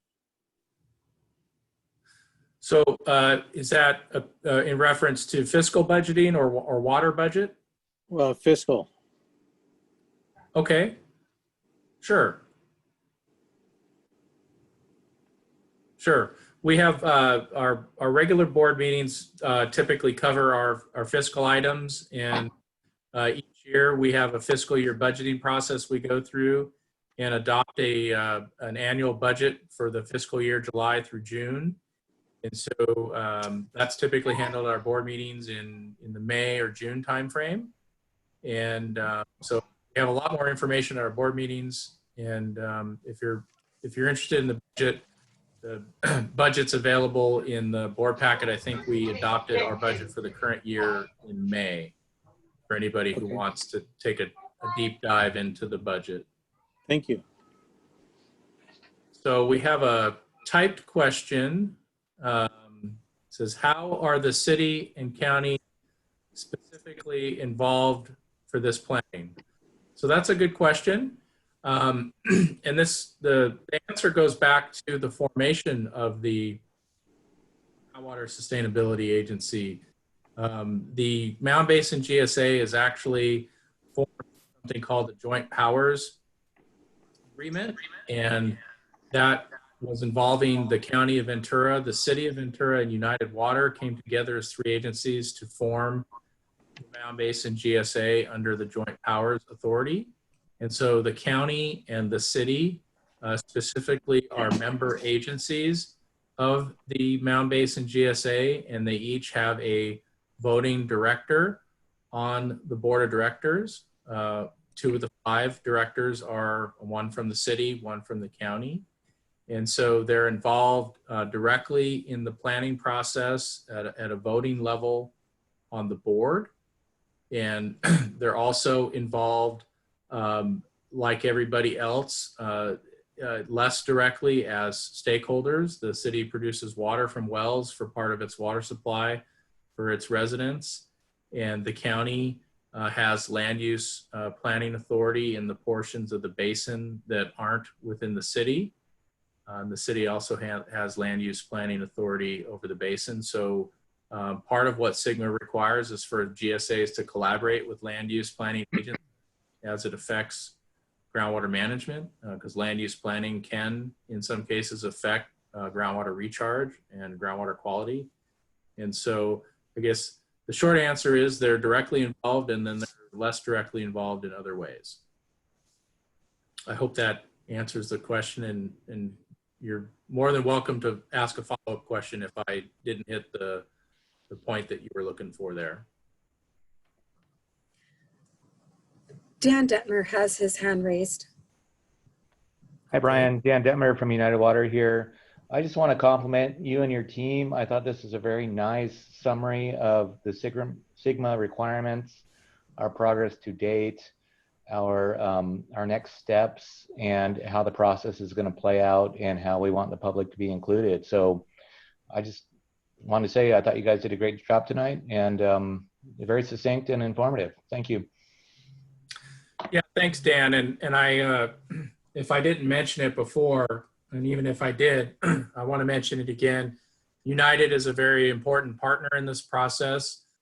Much of the basin setting information that you saw today, the heavy lifting to put that together was done by John Lindquist and Kathleen Cooper at United and their staff that work under Dan, who just spoke. And so they're very, very integral to this process, and I appreciate all their effort, as does, I'm sure, the board and the stakeholders. So thanks, Dan.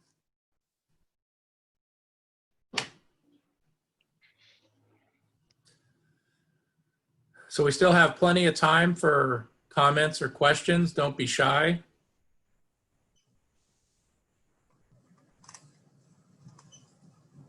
I see no other hands raised at this time. No other questions. Okay. All right, we'll give folks a minute. We've got plenty of time here.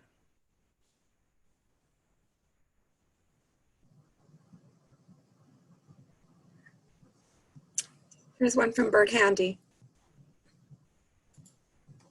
Okay, so hi, Bert. Looks like you're asking about pump fees for the Mound Basin GSA, and I can answer that. I can actually pull them up. Here, if you give me 1 second, I don't recall off the top of my head. If somebody else knows, feel free to jump in.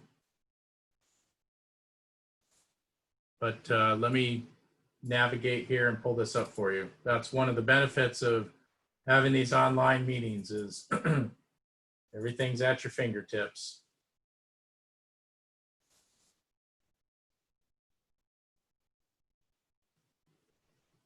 Assuming your computer works. All right, so let me pull this up here. So currently this fiscal year, our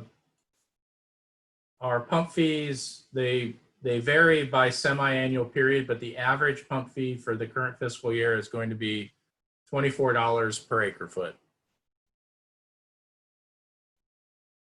I believe we charge $28 in one semi-annual period and $19 per acre foot in the other semi-annual period, and the weighted average of that is about $24 per acre foot.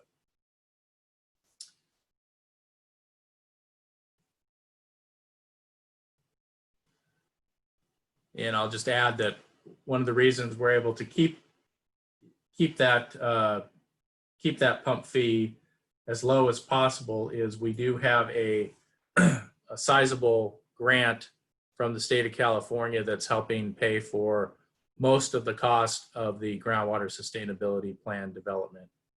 And we hope to get other grants going forward to help with the cost of implementing the groundwater sustainability plan.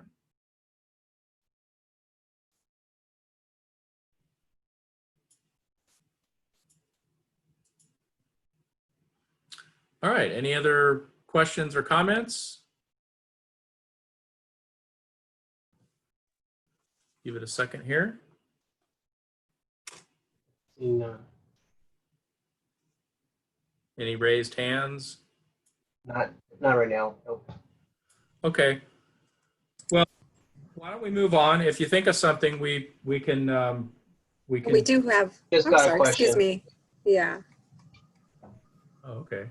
The question is, it's from Dave Chambers. He wants to know what percentage of well water serves ag? Good question. You know, if John Lindquist is still around, John worked up the pumping data.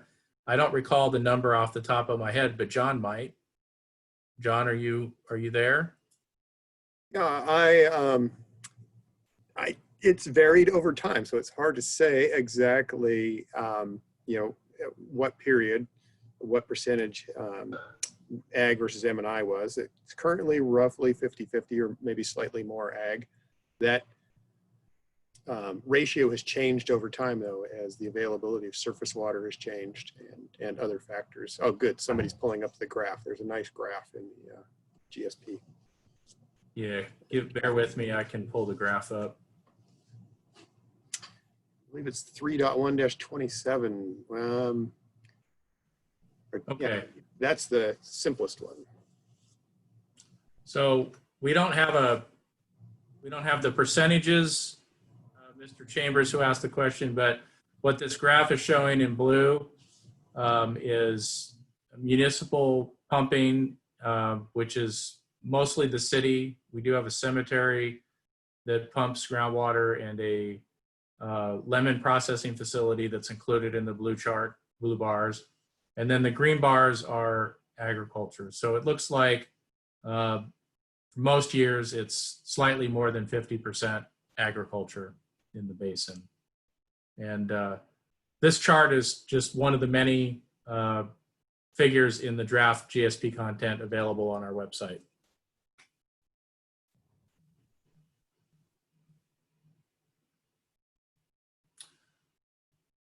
All right, well, let's see here. Why don't we go ahead and switch over to our last two polls. Zach, if you can run those.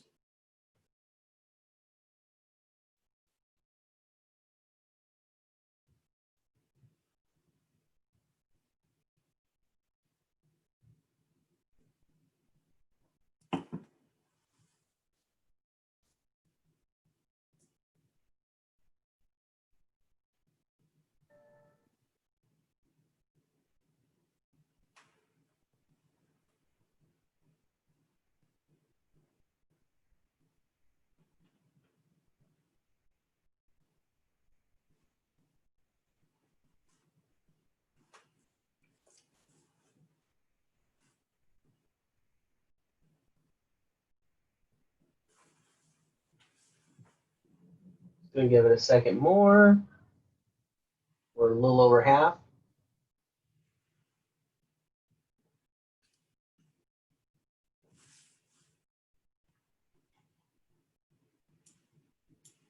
All right, I haven't seen any new votes. I'm gonna go ahead and end this.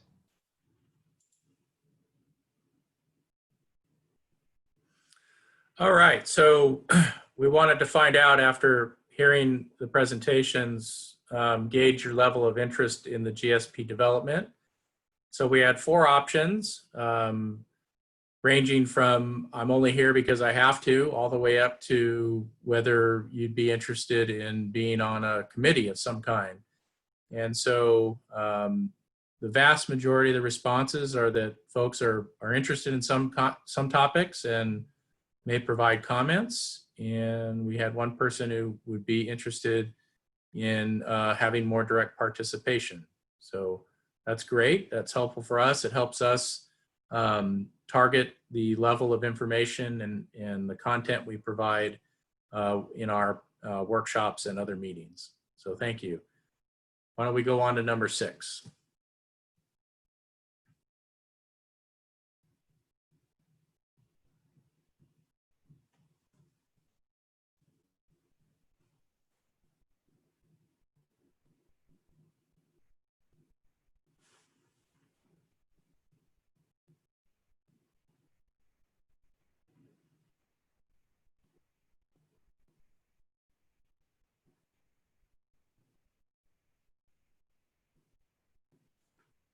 %50.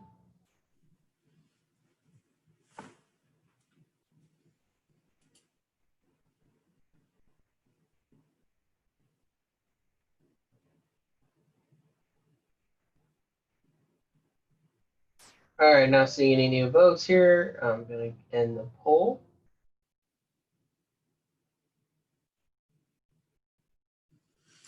All right, so we wanted to find out after hearing the presentations, which part of the GSP you're most interested in. So we had one person who wants to learn more about the basin setting. And so if that's you, again, go ahead and take a little bit of time and visit our website and see the more detailed information that we have available about the basin setting. We had a couple people that were interested in the sustainable management criteria, which is the part of the GSP where we've just begun on in the last couple months. And then the vast majority of the people are interested in the projects or management actions that may be necessary to achieve sustainability.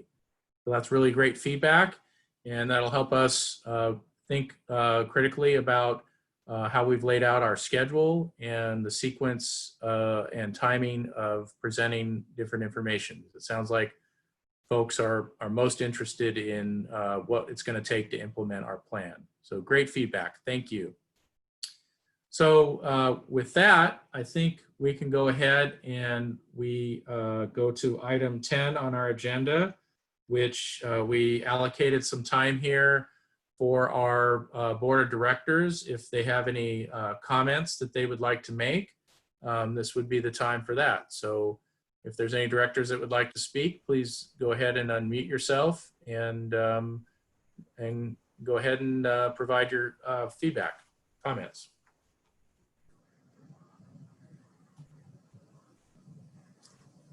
Okay, I'll start.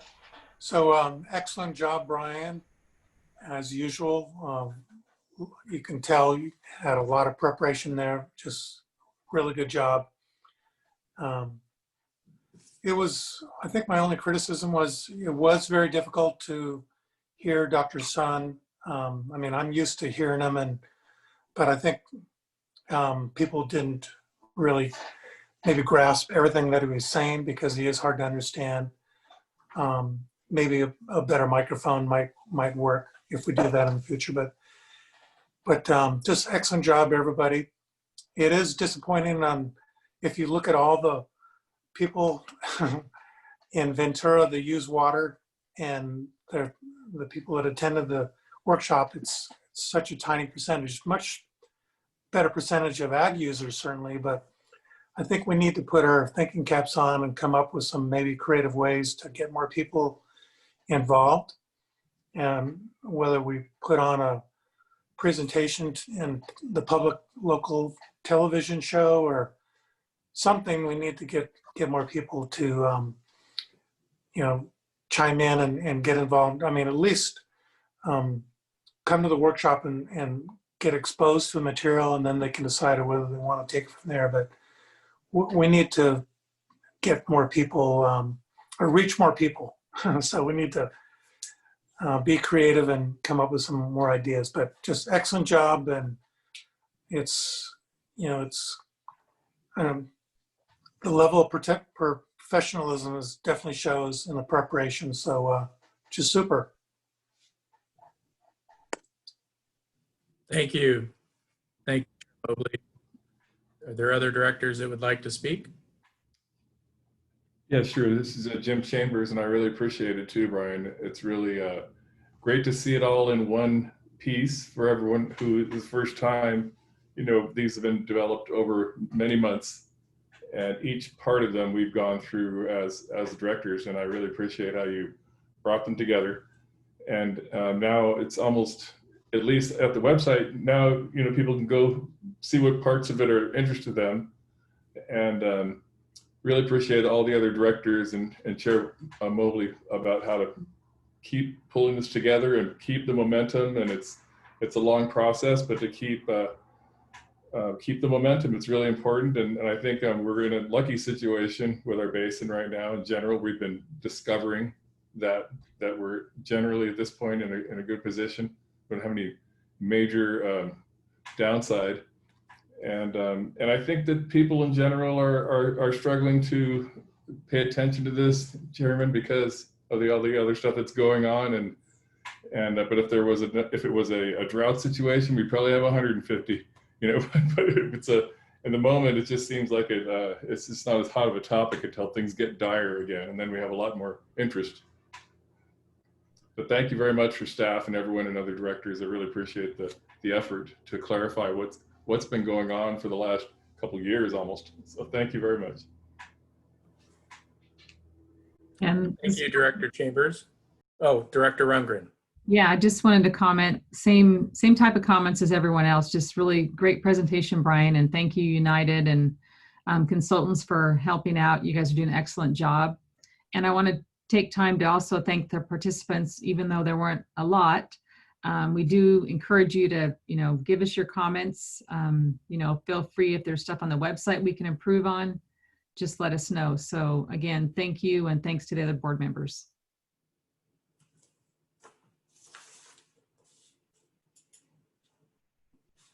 All right, thank you, Director Rundgren.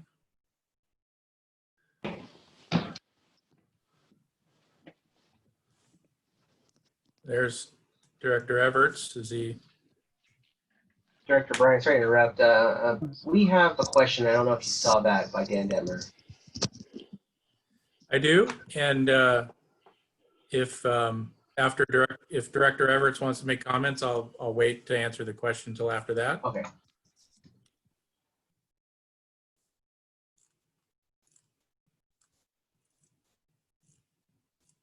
Okay. Looks like I don't know if he's trying to comment. He's muted. Connor's muted. There we go. All right. I just wanted to reiterate there was a lot of great information, good technical support. But I agree with Chairman Mobley. We really have to see how we can get the audience that this deserved, and so we could have the interactions. I think the polls worked well to get people to participate, but it's a little bit more challenging getting people to ask questions, and I'd be happy to work on the outreach in the future.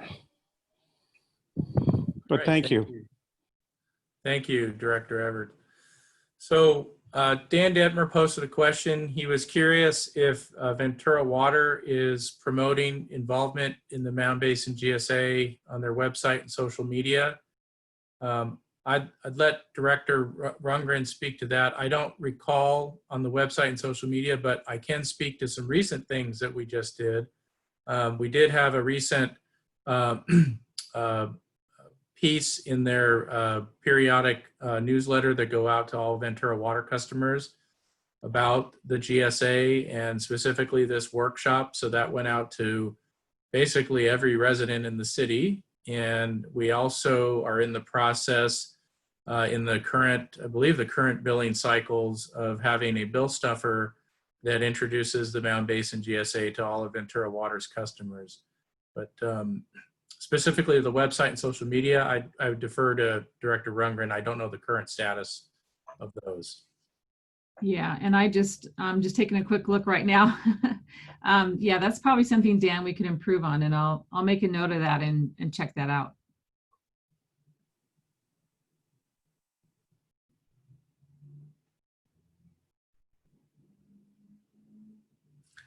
All right. So definitely interested in other ideas that folks may have about how to reach out to folks. And certainly those of you that are attending, if you can get the word out on our behalf, that may be one of the more effective ways for us to reach out to folks. So if you can, please tell other folks who you think might be interested in our process and encourage them to take a look and get involved. We would really appreciate that. So with that, I think it's pretty much a wrap up. Again, I want to thank everybody for attending and participating, and want to encourage you to continue participating and engaging with us on our plan development and helping us to engage others. And go ahead and please take a look at our draft sustainability goal available on the website and give us feedback. Again, we're looking to try and adopt that here in a couple weeks at our next regular board meeting. And please do take a look at the draft basin setting information and get up to speed on the groundwater conditions in the basin in more detail than we were able to provide tonight. So unless there's any final questions, we can give a second for any final questions, and then we can just wrap up. Looks like we got one hand raised. Mr. Handy, are you able to talk?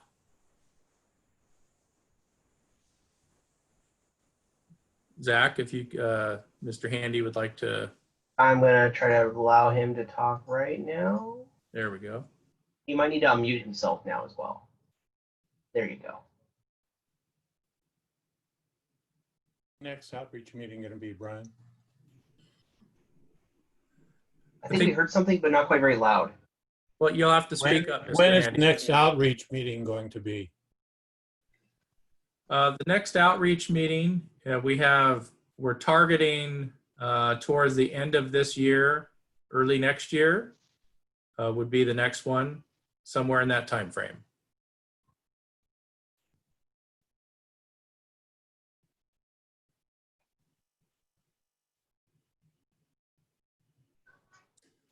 All right, well, I think with that, we'll call it a wrap. And again, thanks everybody, and look forward to engaging with you as we continue to develop the plan. Have a really good night. Thank you.